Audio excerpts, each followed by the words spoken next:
ಬೆಂಗಳೂರಿಗೆ ಅಕ್ರಮವಾಗಿ ಕಳಪೆ ಗುಣಮಟ್ಟದ ಮಾಂಸ ಸರಬರಾಜು ಮಾಡುವವರ ಮೇಲೆ ಕಾನೂನು ಕ್ರಮ ಸಹಿತ ಪುನೀತ್ ಕೆರೆಹಳ್ಳಿಯವರ ಮೇಲೆ ದೌರ್ಜನ್ಯ ಎಸಗಿದ ಪೊಲೀಸ್ ಮೇಲೆ ಕಾನೂನು ಕ್ರಮ ಜರುಗಿಸುವಂತೆ ಹಿಂದೂ ರಾಷ್ಟ್ರ ಸಮನ್ವಯ ಸಮಿತಿ ಸಹಾಯಕ ಆಯುಕ್ತರ ಮೂಲಕ ರಾಜ್ಯಪಾಲರಿಗೆ ಮನವಿ ನೀಡಿದೆ. ಕಳೆದ ಅನೇಕ ವರ್ಷಗಳಿಂದ ಅಕ್ರಮವಾಗಿ ಹೊರ ರಾಜ್ಯಗಳಿಂದ ಸಿಟಿ ರೈಲ್ವೆ ನಿಲ್ದಾಣದ ಮೂಲಕ ಬೇರೆ ಬೇರೆ ರೆಸ್ಟೋರೆಂಟ್ಗಳಿಗೆ, ಹೋಟೆಲ್ಗಳಿಗೆ ಮಾಂಸ ಸರಬರಾಜು ಆಗುತ್ತಿದೆ.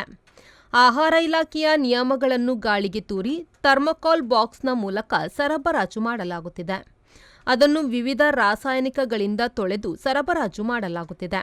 ಸಾರ್ವಜನಿಕ ದೃಷ್ಟಿಯಿಂದ ಆರೋಗ್ಯಕ್ಕೆ ಹಾನಿಕಾರಕವಾಗಿದ್ದು ಹಲವು ರೋಗಗಳಿಗೆ ತುತ್ತಾಗುವ ಪರಿಸ್ಥಿತಿ ನಿರ್ಮಾಣವಾಗಿದೆ ಎಂದು ಹಿಂದೂ ರಾಷ್ಟ್ರ ಸಮನ್ವಯ ಸಮಿತಿಯವರು ಮನವಿಯಲ್ಲಿ ತಿಳಿಸಿದ್ದಾರೆ.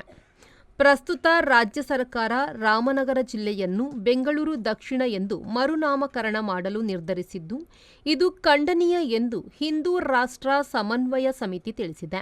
ರಾಮನಗರ ಜಿಲ್ಲೆಯನ್ನು ಬೆಂಗಳೂರು ದಕ್ಷಿಣ ಜಿಲ್ಲೆ ಅಂತೇಳಿ ಘೋಷಣೆ ಮಾಡುವುದಕ್ಕೆ ವಿಧಾನಸಭೆಯಲ್ಲಿ ಅನುಮೋದನೆಯನ್ನು ಮಾಡಿರ್ತಾರೆ.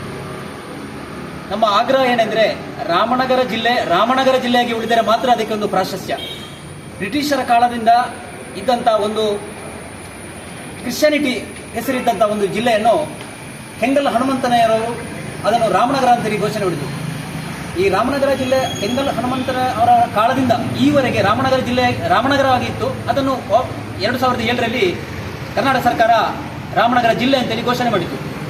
ನಮ್ಮ ಆಗ್ರಹ ಏನೆಂದರೆ ಅಲ್ಲಿ ಪುರಾತನವಾದ ಪರಂಪರೆಗಳು, ರಾಷ್ಟ್ರದ ಚಿಂತನೆಗಳ ಒಂದು ಪ್ರತೀಕವಾಗಿರುವಂಥ ದೇವಸ್ಥಾನಗಳು, ಇನ್ನಿತರ ಹಲವಾರು ಕೇಂದ್ರಗಳು ರಾಮನಗರ ಜಿಲ್ಲೆಯಲ್ಲಿದೆ.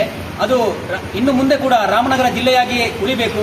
ಯಾರು ರಾಮನಗರ ಜಿಲ್ಲೆಯನ್ನು ಹೊಸ ಜಿಲ್ಲೆಯಾಗಿ ಘೋಷಣೆ ಮಾಡಿದಾರ ಆ ಸಮಯದಿಂದ ಅವರ ಪಕ್ಷಕ್ಕೆ ಮತ್ತು ಅವರಿಗೆ ಕಂಟಕಪ್ರಾಯವಾಗಿದೆ. ಅದು ಇನ್ನೂ ಮುಂದುವರಿದಿದೆ.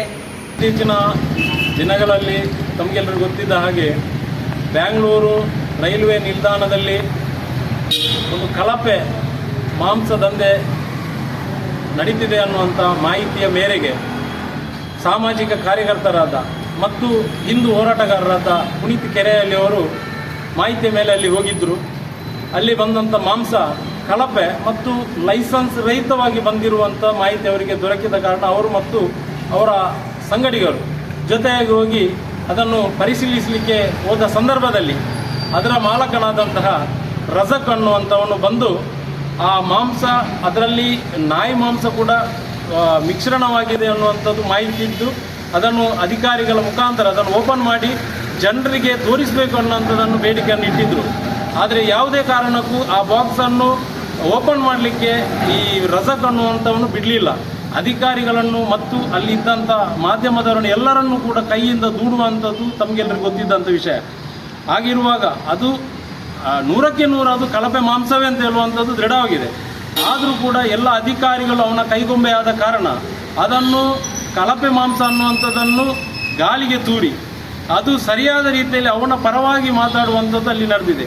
ಅದು ಅಲ್ಲದೆ ಕಂಪ್ಲೇಂಟ್ ಕೊಡಲಿಕ್ಕೆ ಹೋದಂಥ ಪುನೀತ್ ಕೆರೆಹಳ್ಳಿ ಅವರನ್ನು ACP ಚಂದನ್ ಅನ್ನುವಂಥವರು ಅರೆಸ್ಟ್ ಮಾಡಿ ಅವರನ್ನು ಠಾಣೆಗೆ ಕರೆದುಕೊಂಡು ಹೋಗಿ ಮಾನಸಿಕ ಹಿಂಸೆ ಕೊಟ್ಟು ದಲಿಸಿ ಬೆತ್ತಲೆಗೊಳಿಸಿ ಅವರಿಗೆ ಹಲ್ಲೆ ಮಾಡಿರುವಂಥದ್ದು ಎಲ್ಲರಿಗೂ ಗೊತ್ತಿದ್ದಂಥ ವಿಷಯ.